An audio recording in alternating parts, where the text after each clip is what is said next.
Hello friends, welcome to tutorial in English literature. In today's video, I shall give a brief introduction to Shakespeare's most violent and gory tragedy, Macbeth. In this video, I am going to discuss the historical context of this play and how the contemporary socio-political atmosphere had influenced Shakespeare.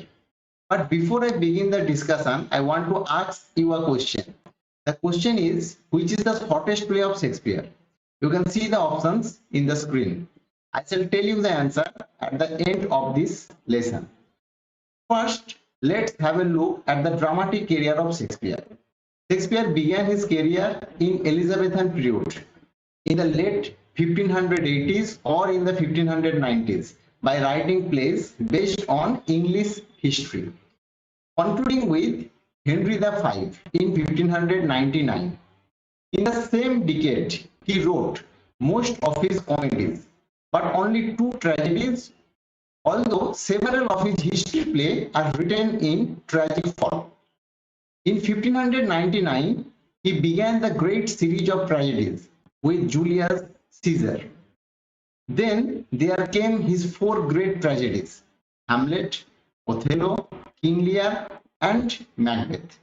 Thereafter, the mood of his final three tragedies is less bleak, and in his last years, he turned to romances, in which situations is as distressing as in those of tragedies, but are resolved miraculously.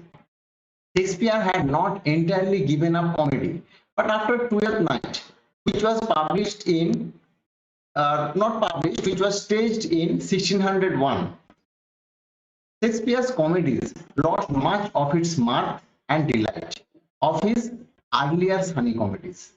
His later comedies explore the darker side of human nature and are often melancholic and satirical.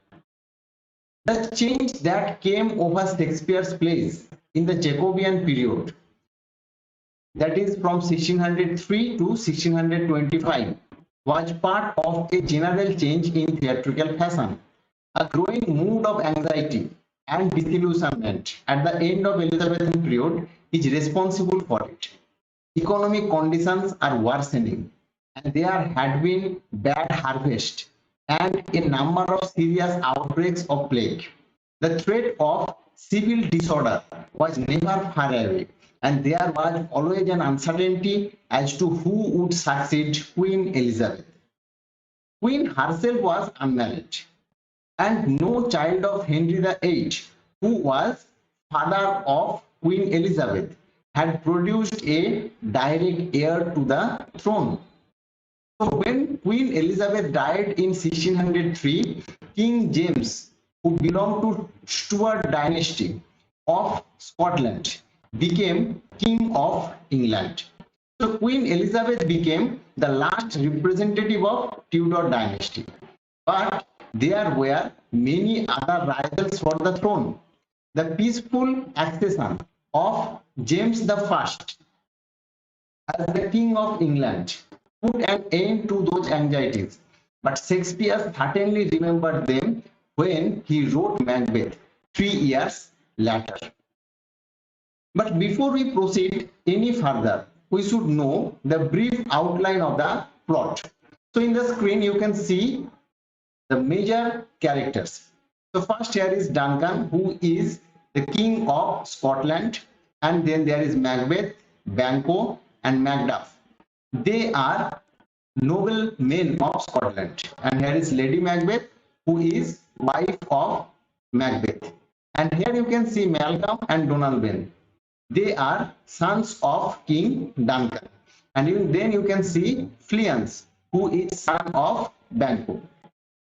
So the play is set in Scotland. At the very beginning of the play, Macbeth returns from a battle with his companion Banquo and meets a group of witches.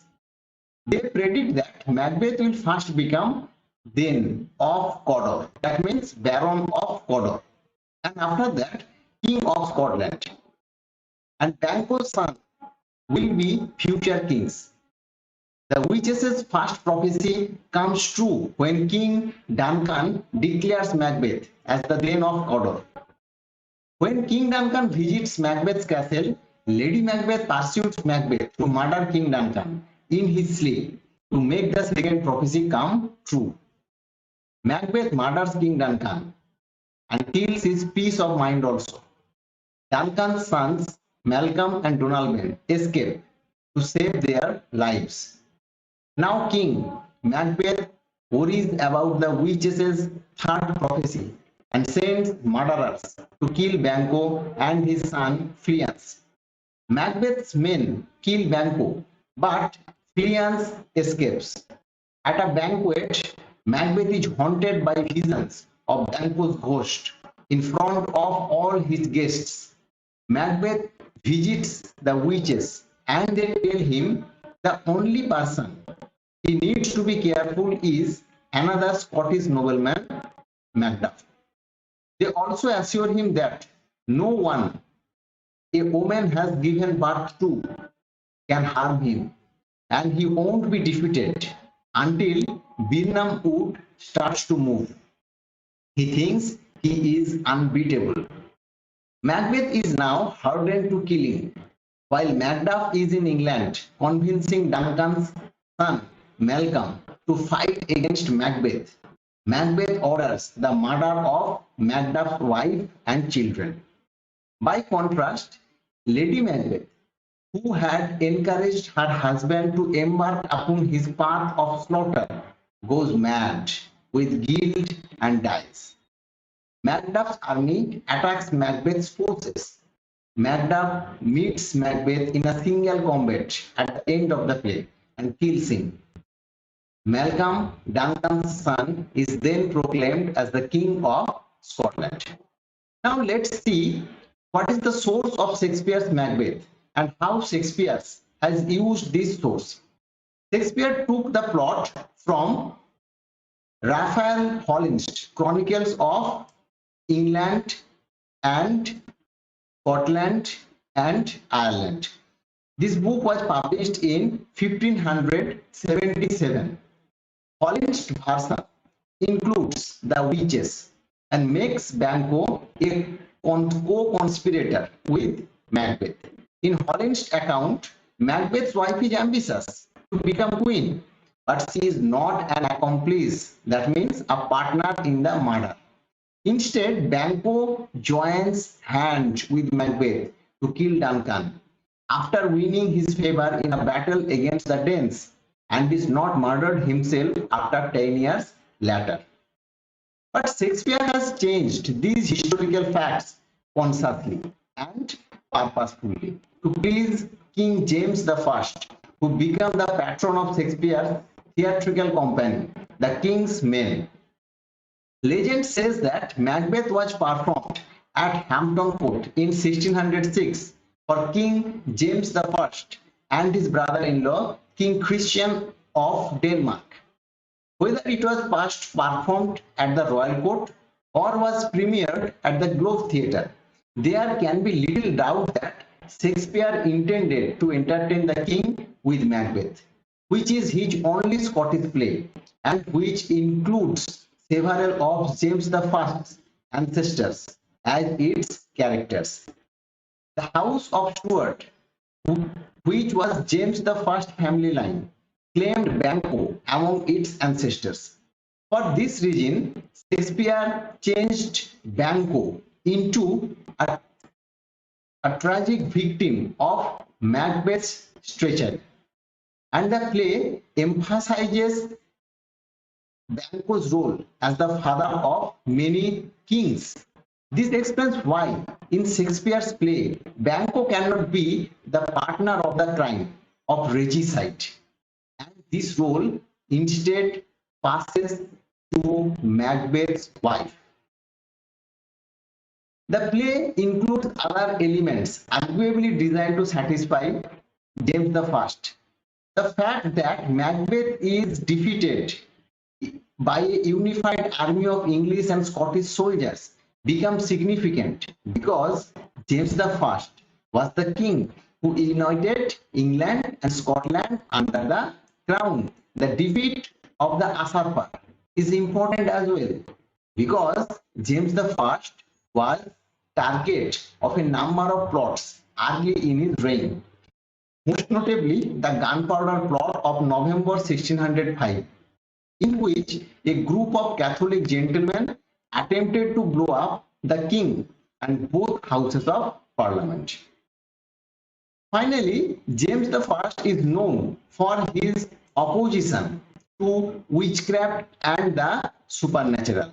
He presided over a few witch trials and, while King of Scotland, published a book called Demonology, which claims witches are a serious threat to Scotland. Accordingly, the witches in Macbeth are presented as malicious force, as an evil force bent on creating chaos in the land. We have reached at the end of the discussion, and now I want to highlight how Shakespeare has creatively used this story in polished version and transformed that story into an intricate and intense plot. Firstly, Shakespeare developed the characters.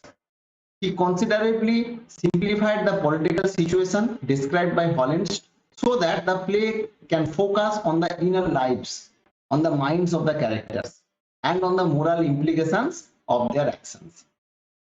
Secondly, Shakespeare has increased the concentration of the plot by telescoping, that is, by minimizing of the historical events. For instance, Macbeth reigned for 17 years, but his 10 years of just rule are omitted, and the extended period of tyranny is represented by the murder of Macduff family and the general reports of atrocities and cruelties. So this is the end of the discussion. Now let's go back to the question. The correct answer is option D. Macbeth is Shakespeare's shortest tragedy.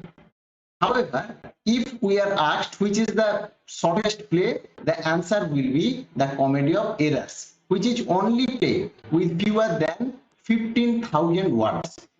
By the way, the longest play is Hamlet, written by Shakespeare, which is the only Shakespeare play with more than 30,000 words. So this is the end of the lesson. Thank you. Have a nice day.